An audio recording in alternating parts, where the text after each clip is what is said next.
Hey guys, and welcome to my channel. If this is your first time visiting, you're in for a treat because I am going to show you my newest project, which is called the Biltong Box. If you're new to the channel, welcome and thank you for visiting. If you're not new to one of the channel and you're one of my subscribers, I put out a lot of hunting content and stuff like this. You're definitely still going to be interested in this because this does have some purposes for backcountry hunting and hunters, and that's exactly why I built this box. So if you don't know what this is called a Biltong Box. I'm not going to go into great detail on exactly how I did this and show you every step of the process. Unfortunately, it's already made, but I posted this on some of my socials and I got a lot of interest, people asking me how did I make it, what did I use, yada yada yada. So the good news is I'm going to give you a full, detailed, and hopefully very descriptive tour of my Biltong box, and I'll post in the comments or in the description a link of all of the products that I used to build this product. It's just pretty easy. This thing took me about, in total, maybe 3-4 days to build. Just doing it a couple hours here and there. It actually took me about 3.5 months to finish just because I've been so busy with so many other projects that I just work on it for 20 minutes, 30 minutes, order some stuff, some parts for it, and then just let it sit. So I just finished it and I'm excited to show it to you. So let's take a look at it and let's see what we used to build this. So what is a Biltong box? We'll talk about that really quickly. So a Biltong box is a box that's used to air dry meat. Biltong is a South African dried meat, not to be confused with jerky. Do not say it's jerky because you will frustrate a lot of Australians and they will not be happy with you because it's not a jerky. It's very similar. The process does include dehydrating meat to some degree, but you're dehydrating and drying thicker chunks of meat for a longer period of time. It can take anywhere from a couple of days, usually like 4 to 6 days, up to a couple of weeks, depending on the moisture and temperature inside your Biltong box. This particular Biltong box is pretty simple. You grab a tape measure and I will give you some general dimensions. You can build this any size that you want. I wanted mine to be fairly portable, but yet big enough to hold a fair amount of meat. The outside dimensions of my Biltong box are 20 inches wide by 23.5 inches tall by 17.25 inches deep, and that includes the lid or the door. So I didn't use really any fancy hardware on this guy. It's pretty self-explanatory. I built the door and did all the framing myself with this saw blade out of the way so I can open the door up a little bit and show you inside of it. I have a little smoke tube for it in case I want to introduce some smoke flavor to my Biltong. But it's pretty basic. It's just a box built to dry meat.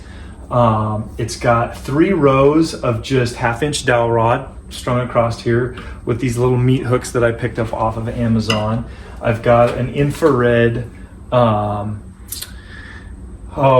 it's an infrared heat bulb that's used for warming up like amphibians and reptiles in little amphibian cages.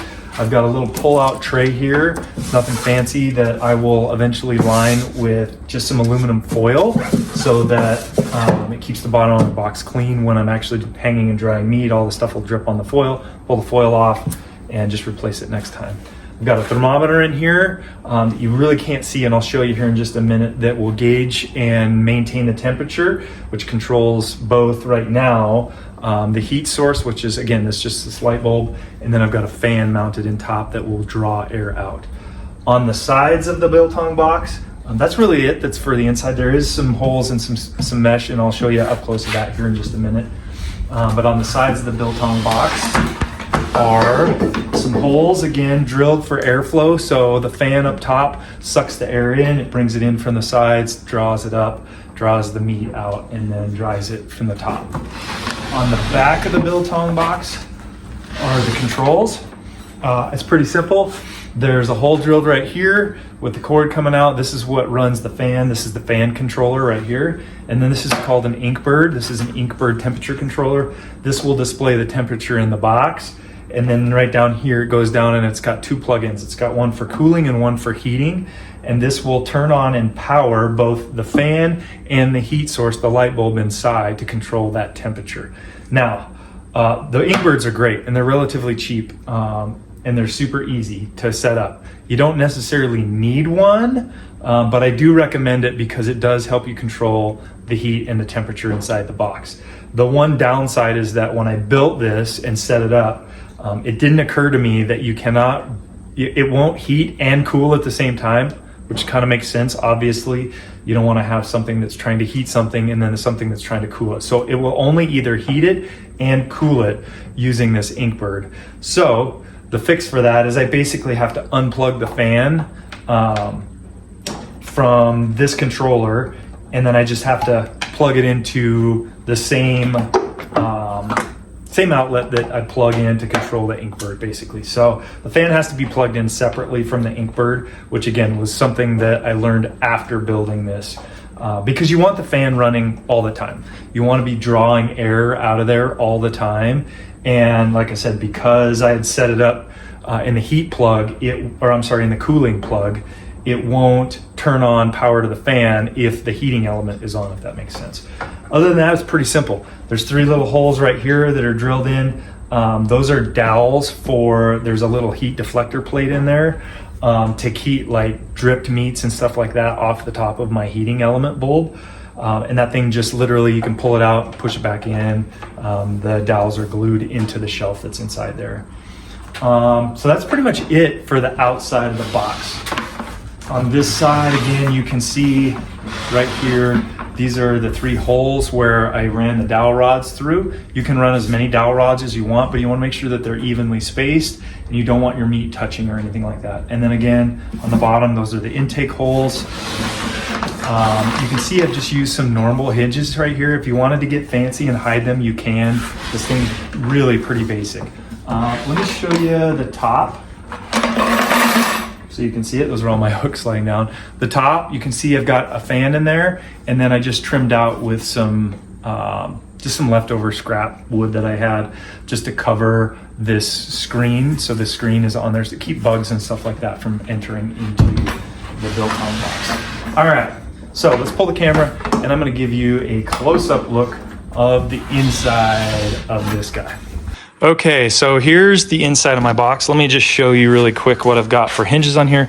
These, again, are nothing fancy. They're literally just regular hinges that you can get at any hardware store. Got a regular handle on the front. I kind of liked that brushed steel look with the walnut finish. By the way, let's talk about the construction of the box really quick. So the box is made up of these 1x6 laminated boards. So there's 1, 2, 3 1x6s laminated together. I actually picked up these already laminated together from Lowe's.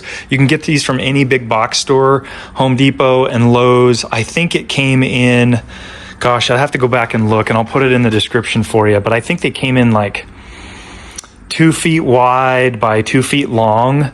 And I ended up buying, I think I bought 3 of them, maybe 4 of them. I'm not sure, but they were already laminated together, so I didn't have to glue lam them together. Not that you can't do that. You certainly can if you want to. I just wanted to make it simpler and faster. Definitely would have cut down the cost of building this box had I done it myself, glued these all together, but I just didn't want to. And this was a lot easier. So when I got these panels, I basically ran them through my table saw, cut them to the size that I wanted, and squared them up, if that makes sense. The door, I actually did glue lam the door together. It's right in half here. These were 2 pieces that were leftovers from this stuff, and I glue lammed them together, and then I just traced a square into the back of it, cut it out with my jigsaw, and then you can't see it, but I routed just a very thin edge across the back here so that I could put the plexiglass in. and then I just held the plexiglass in with these little trim pieces and nailers. I've got 2 on these edges because this bowed and warped on me just a little bit, and so these are just extra supports that are glued on there to help straighten it. You can kind of maybe see the bow in it just a little bit. It's not bad, but anyway, that's just to help that. Right here's where my temperature probe comes in. I just use these little cable ties to hold it in here. And then on the bottom, you'll notice that I've got this mesh. So this is just fine mesh. You can pick this stuff up from your Home Depot, Lowe's, or any other hardware store. It's just screen material for windows and like screen doors and that kind of stuff. And I just cut it to the size I wanted. And then again, just use these little tiny, like, I don't know, they're not even a 1/4 inch thick by probably 1 inch pieces of trim that I had some leftover scrap that I just cut it to size and covered these holes up so that no bugs or anything can get in there. The panels themselves, you may or may not be able to see, but I just pocket hole Craig jigged them together with glue.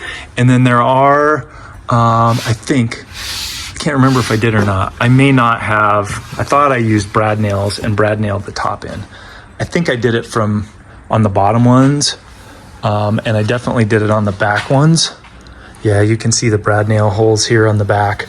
But that's how I built the box itself, is I just used pocket holes and connected them both on the bottom and the top. You can't see the ones on the bottom because they're covered up purposely by this trim here.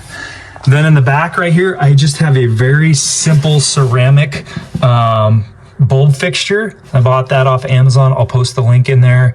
And then I've got this UV light also purchased off Amazon, heat bulb. And then this is the meat deflector plate. I actually had a different bulb in here to start with that was smaller, and it just didn't heat the box up enough. And so I may have to build a platform that's a little bit bigger. This is what I was talking about. So this little platform comes out so that I can wrap this in foil, and it will keep the drippings from the meat off the bulb, if that makes sense. And obviously it doesn't have to be too terribly sturdy. It's just to keep the drippings off of that bulb. Other than that, that's pretty much it. You can see I've got the 1/2 inch dowel rods in here. Obviously I just measured these holes very carefully and made sure they were exactly the same. And I actually drilled the holes in here before I glued this all together.